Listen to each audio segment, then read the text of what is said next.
I mean, both in a bear market and a bull market, I think you have to be conscious of, say, the base at which the holders are underwater or in the money, because that starts to determine a fair amount of how the asset is priced as well. Yeah, so let's dive into that because there's, I think one of our beliefs is that the assets with the strongest community, right? Like community is sort of like this really important component of the valuation of these assets and sort of like how that evolves over time. And many of the strongest communities, they have one thing in common, even though the assets might be very different.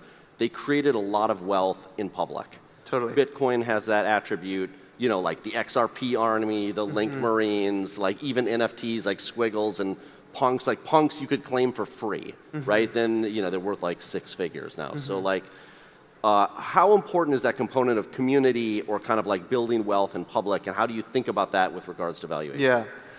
Well, one easy heuristic is bear market to bear market, you want your committed holder base to be in the money. And so, this would advocate for launching a crypto asset at a relatively low valuation. And I actually think a time like now is a great time to launch a crypto asset. If you look at Ethereum, it launched in the middle of 2015, which was the bear market of 2014 and 15. You look at something like Solana, launched in 2020, which was really the bear market of 2018 to 2020.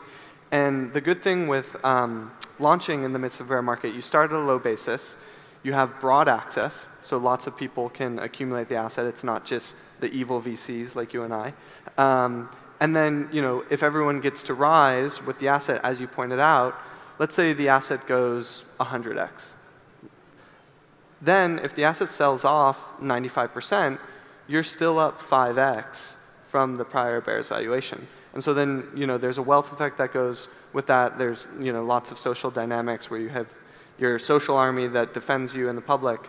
And that is a much better setup than, say, someone who goes for a crazy valuation, listing in the middle of a bull market and then basically trades down. Trades out. Yeah. And then going back to, say, market structure, I think a really useful valuation metric there would be realized value. So realized value being the summation of all coins of a network at the last time that they transacted. And so it basically starts to show, the assumption within realized value is that at the last transaction of any coin, that was when the coin changed hands or was used in some sense. And so if you look at realized value, that's basically the cost basis of the holder base. And you look at market value, that's the current value of the entire network at the current market price.